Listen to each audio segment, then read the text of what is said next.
Hi class, it's Mrs. Latinsky. Are you ready for another art project? Today's project is going to be on the topic of Thanksgiving because Thanksgiving's coming up and I thought it would be great for us to find a way to be thankful with our art. Today's project will require the use of your colored pencils, a regular pencil, and a piece of white paper. Here's an example of today's art project done by my daughter Grace. You can see that it looks like a stained glass window. And this is one done by Lizzie. She's got a tree with all sorts of words for things that she's thankful about. A color wheel is something that artists use to help them find colors that go well together, complement each other. It's a way of talking about color. What we can see here are the three primary colors. We have red, blue, and yellow. In between those three primary colors are the colors you get when you mix them together. So here, let's look at blue and yellow. What happens when you put blue and yellow together? You get green.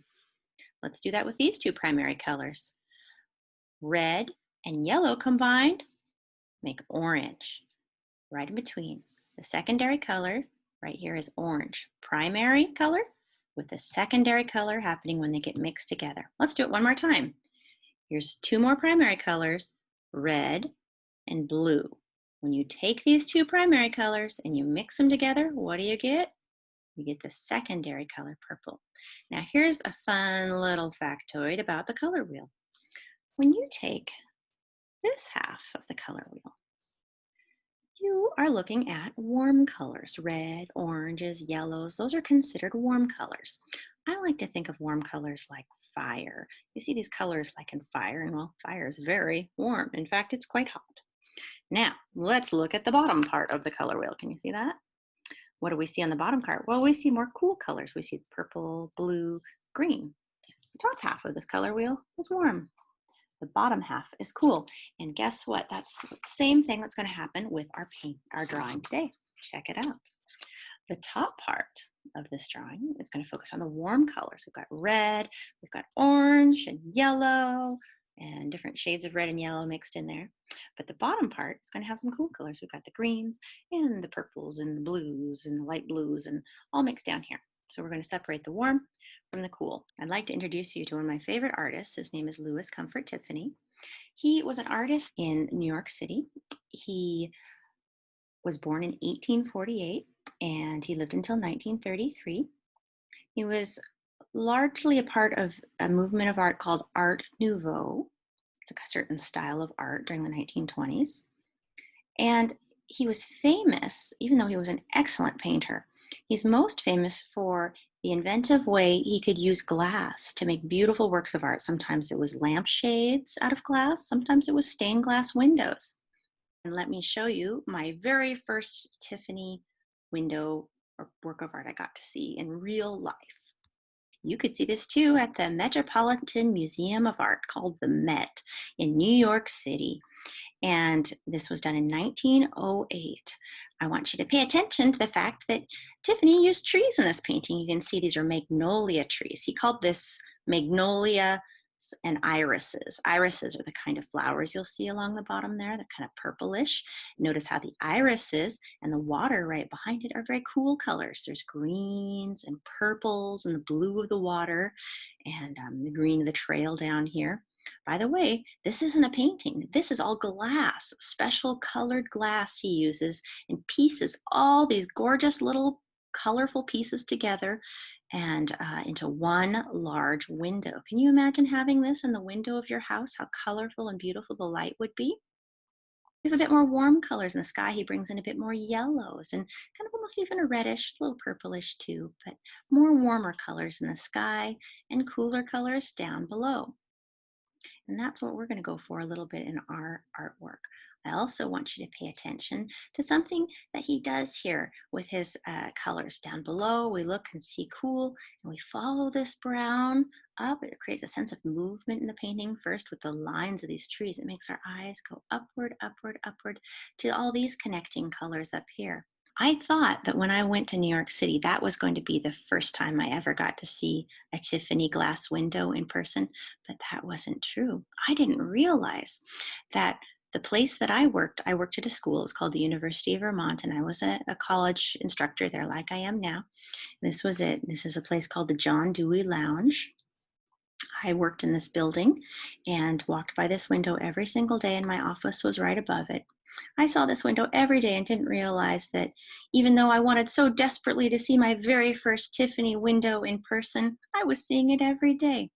It goes to show you that sometimes the things you're looking for, they're right in front of you all along. Get those art supplies ready. It's time to draw our tree. And make your tree have a nice big trunk, just like this. Here is the secret to drawing a tree. You have to decide where you want your tree branches to go. So we're going to take this one off to the left, just like that. Now, I want this tree to curve this way.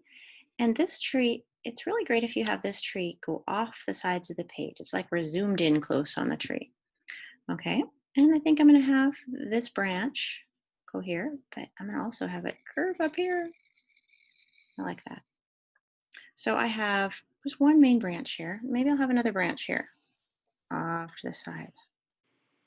Keep drawing as many branches as you'd like and split them off as you go. You don't have to have a lot of branches. You get to decide how many you have. Trees are just splitting off branches. You just choose where you want to make those splits. But I think there needs to be a split here. It's too large right there. So what you can do is you can erase it and then just make a new branch. And this one is going to go behind these other branches. You see, this one's in front, this one's in behind. So you have to make some decisions about what's in front, what's in back. Okay, now that you have your tree set up, think about what you are thankful for, because Thanksgiving is coming up, right? So the trunk of the tree is going to be your thickest area to write on, and it's good to do think about what you're most thankful for, and that can be your big branch. And maybe for your 4 sub branches up here, for your trunk could be your most thankful thing. Lizzie did something nice with hers, where she wrote on the trunk, she decided to say, I am thankful on her trunk. And then she did the things she was thankful for. And let me tell you, this kid did a ton of different things she's thankful for. So I'm thankful for having a very thankful kid. Isn't that great? Once you get the trunk written, now you can work on your branches and think about other things that you're thankful for. Make sure the big branches have the big things. Here's where you make the ground, and you divide it into little sections. It can be like hills behind if you want, or just think of the ground being broken into little pieces that you color. I think of mine a little bit like a patchwork quilt. Now it's time to do our cool colors down below, the blues and the purples. We'll do the warm colors above later, but for now, fill in those little patchwork pieces of that quilt of grass, whatever it is down there. A little bit by bit, outline them if you'd like to make them stand out a little bit more. Moving on to the tree, now we can highlight the letters. I like to use brown because it's a tree trunk kind of color, but any dark color would do. Black looks good as well. Just make sure you press pretty hard. Don't break your pencil lead, but hard enough so that you'll be able to see those letters when we color over it with the rest of the brown lightly. On the side of your pencil and just lightly go over it. You want it to be brown. You don't need it to be dark. This is kind of cool. It creates a texture. You know how tree bark is kind of a rough texture. Well, if you just kind of lightly do it and even be a little messy with it, it'll even create a neater texture because it'll have different variations, because sometimes bark is rough in some spots and smoother in some spots. Grab your warm colored pencils and use those to fill in the negative space, which is the space behind the tree, and make those the warm areas. And here's a completed thankful tree. Thanks for doing art with me today. I hope you enjoyed making thankful trees with me. I would love to see your thankful trees and see some of the things that you're thankful for. It's wonderful to share the things that we're all thankful for together. Have a wonderful Thanksgiving.